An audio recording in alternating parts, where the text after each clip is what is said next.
Olha só, pessoal, nesta última temporada de seca, teve muitos produtores, muitos pecuaristas que foram autuados por causa disso aqui, ó. Fogo, incêndio, que entrou propositalmente ou não dentro da fazenda desses produtores. E a gente sabe que uma multa por dano ambiental não é nada barata, não é mesmo? Mas e aí vem a dúvida, né? O que diz o novo Código Florestal Brasileiro sobre isso? Incêndios propositais ou não e sobre queimada controlada e aceiros? Os detalhes você confere com o meu amigo Pedro Putini Mendes. Saudações, Pedro.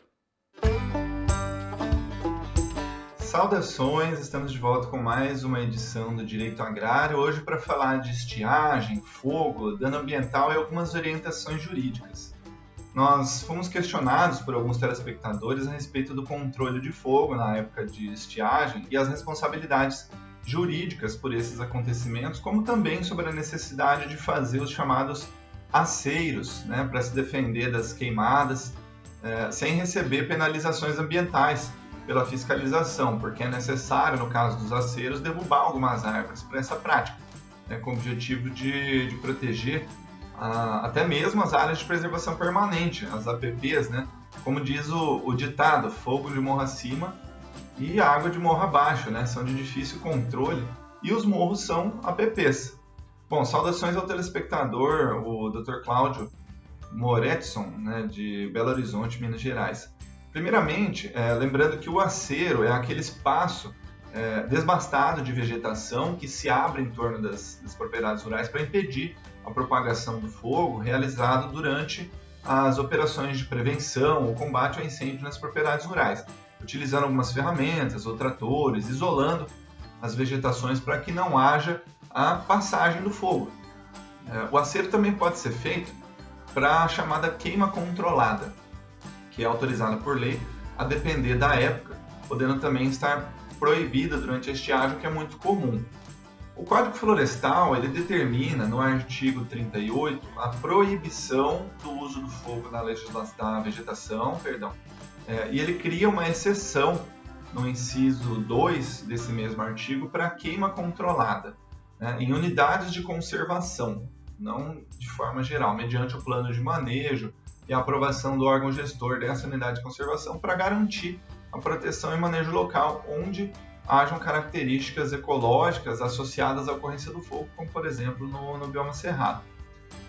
O Decreto Federal 2661 de 98, por sua vez, ele também proíbe o uso do fogo, mas ele cria algumas permissões a partir do seu artigo 2º na atividade que é definida como queima controlada. Então, muito antes do Código Florestal já existia esse decreto de 98. Aí ele exige que haja uma prévia autorização no órgão ambiental local para fazer queima controlada, preenchendo uma série de requisitos determinados pelo artigo 3º, como, por exemplo, a definição dessas técnicas que são utilizadas na queima controlada, equipamentos, mão de obra, o reconhecimento dessa área, o enleiramento dos resíduos de vegetação que vão ser queimados, aceiros de no mínimo 3 metros de largura permitidas a ampliação no caso de propagação do fogo fora dos limites estabelecidos, um cronograma e o aviso aos vizinhos e também o acompanhamento até a extinção desse fogo. Esse decreto federal, ele frequentemente é suspenso por outros decretos pelo prazo de até 120 dias, como se viu nos anos aí de 2019, 2020 e nesse ano, 2021, que o decreto da queima controlada está suspenso até o dia 28 de outubro, por causa dos riscos trazidos pela estiagem. É uma situação que pode ocasionar, se descumprir então esse decreto, crime ambiental, multas ambientais para quem descumpre, conforme prevê a Lei de Crimes Ambientais, né, no artigo 41, e o Decreto Federal 6514 de 2008, que fala das multas ambientais, no caso o artigo 58. Bom, caso ocorram incêndios nas propriedades rurais, a recomendação é sempre comunicar imediatamente às autoridades, fazer o boletim de ocorrência, ata notarial, laudos periciais e todas as provas capazes de comprovar que esse incêndio ocorreu de maneira incidental. E em caso de fiscalização, o próprio Código Florestal, no artigo 38, nos parágrafos 3º e 4º, ele determina que, no caso de apuração de responsabilidade pelo uso irregular do fogo em terras públicas ou em terras particulares, a autoridade competente deverá comprovar o nexo de causalidade entre a ação do proprietário ou qualquer outro funcionário e o dano efetivamente causado. E determina também como necessário o estabelecimento do nexo causal na verificação das responsabilidades por infração pelo uso irregular do fogo. Então essa determinação ela é nada mais, nada menos do que a confirmação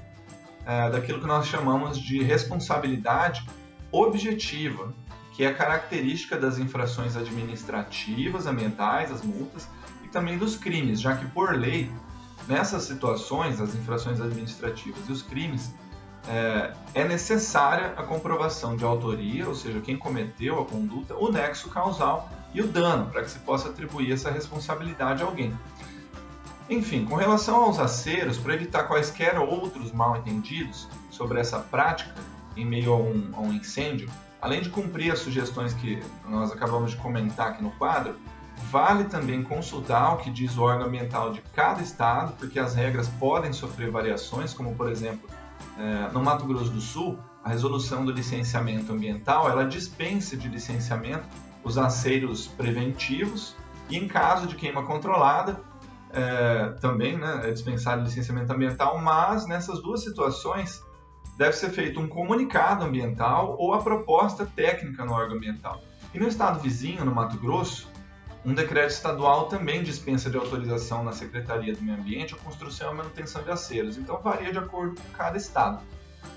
E aí, para finalizar, é importante comentar essas diferenças entre queimada ou queima controlada e o incêndio, porque a primeira situação, ou seja, queima ou queima controlada, ela é uma situação autorizada por lei, conforme nós explicamos, e a segunda, o incêndio, de acordo com o dicionário, ele é o fogo que se propaga com intensidade, do qual, se comprovada a ação humana nos termos da lei, vai caber a infração administrativa ou criminal. As queimadas rurais, elas não são assunto recente, é um assunto muito recorrente todo ano, em época de estiagem, e por isso que é necessário diferenciar as condutas permitidas por lei das ilegais, as boas práticas das atividades comprovadamente poluidoras. Então é importante dar nome aos bois e entender esse conjunto de leis, influências, interações que define o verdadeiro conceito de meio ambiente. Então, saudações e até a próxima!